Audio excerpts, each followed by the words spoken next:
Fuir, ces mots ne laissent guère beaucoup de choix. Puis, pour aller où? Toujours en pleine tempête et seul dans la pénombre de la nuit. Enfin seul, pas vraiment. Il y a ce loup, qu'elle ne veut surtout pas abandonner. Que faire? Que faire pour s'en sortir?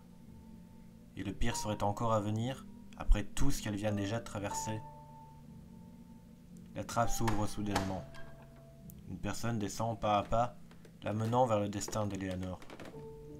Aucun endroit pour se cacher, le face-à-face est donc inévitable. Mademoiselle, que faites-vous là? Et qui êtes-vous? Je...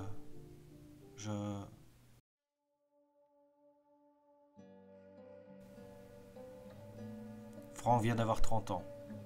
Fils de garde-chasse de génération en génération, il a pour but de protéger cette forêt et ses habitants. Mais il ne pourrait y arriver sans l'aide de son fidèle acolyte Alan. Alan a 5 ans, et comme son papa, il sera un jour garde-chasse. Il est fier de l'accompagner pour protéger les lapins et les autres animaux de la forêt. Et quand il rentre auprès de sa maman, il a plein d'histoires à raconter. Enfin, il doit d'abord attendre qu'elle ait fini de travailler. Sa maman est très occupée. Il faut dire que comptable à domicile pour de grosses sociétés, ce n'est pas de tout repos. Cela fait 3 ans que cette merveilleuse famille s'occupe du lieu. Suite à la crise cardiaque de son père, Franck a décidé de prendre sa place. Et il ne se voyait pas demander de l'aide à son jeune frère, lui qui est aux études et a déjà trop de choses en tête. Et puis de toute façon, il savait qu'un jour ou l'autre ça arriverait.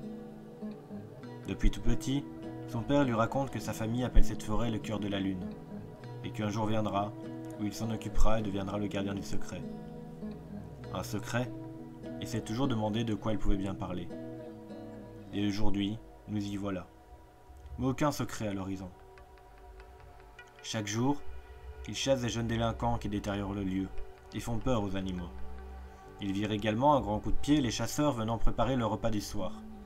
C'est donc ça le secret? Que l'homme ne respecte pas la nature? Jusqu'ici, rien de nouveau.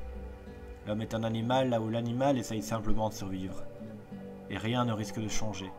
Le monde est ainsi fait.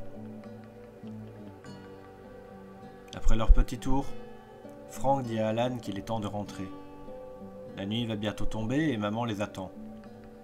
Mais pendant leur retour, un groupe de personnes venait de pénétrer dans la forêt.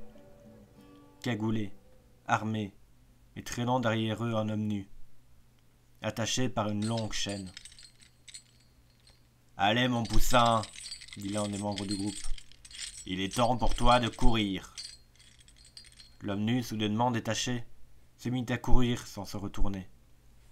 La chasse à l'homme venait de commencer.